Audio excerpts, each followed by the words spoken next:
Kapin sa 200 ka mga attendees dinhi sa Sugbo ang nagkahiusa og nagsaulog sa pagbukas sa usa ka buwan nga selebrasyon sa gugma o kinabuhi.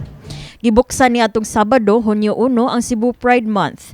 Nagtapok sa Love Yourself, White House sa Dakbayan sa Sugbo ang gatusan ka mga leaders, decision makers, community organization representatives, academy members ug mga pride advocates alang sa opening night. Love is love. Mao'y mapitigbabaw nga mensahe sa pagbukas sa selebrasyon sa Cebu Pride Festival 2024. Kining kalihukan gitumong sa pagdasig sa tibuok sektor sa katilingban, sa pagpatunhay sa diversity, equity ug inclusion. Usa kini nga pamaagi sa pagdawat sa individuality ug authenticity sa usa ka tawo. Matod sa marketing head sa Cebu Pride Movement, Ramon Basabe, event of all events ang ilang opening night.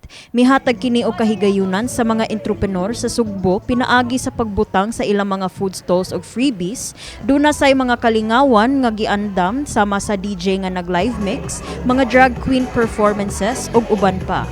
Cebu Pride Festival 2024 opening night house party is actually the first step of the bigger picture, which is Cebu Pride Festival 2024.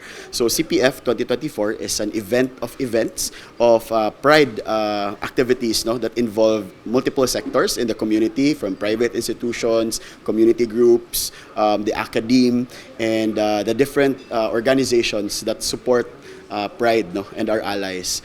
What's the beauty of this event is that we started this to be as a pillar to unify the communities here in Cebu, especially that there hasn't been big Pride parties that involve everyone. Gawa sa kaalegre o kamabuloko na maong kalihukan na mahayag ang convener sa Cebu Pride Movement, Enrique San Juan, nga ang tumong nila mao ang pagtapok sa Pride organizations dinhi sa Dakbayan ug lalawigan sa tinguha sa pagdasig ug pagsuporta sa mga LGBTQIA+ community gikan sa mga remote areas. Dugang niya nga napaghihapoy stigma kontra sa LGBTQIA+ community ug naapay mga tawo nga mahadlok mo pagawas sa ilang tinuod nga individuality.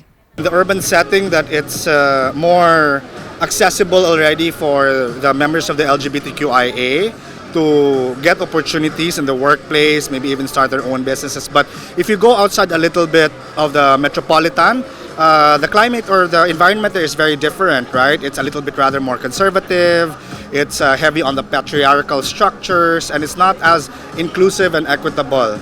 And we want that in the education or the access to education, the access to opportunities, whether employment or entrepreneurship, we want it to be more welcoming. Usa sa mga organisasyon nga daling moduol sa mga miyembro sa LGBTQIA+ community mao ang Love Yourself Cebu nga nagserbisyo sa paghatag og HIV testing, counseling, treatment ug life coaching.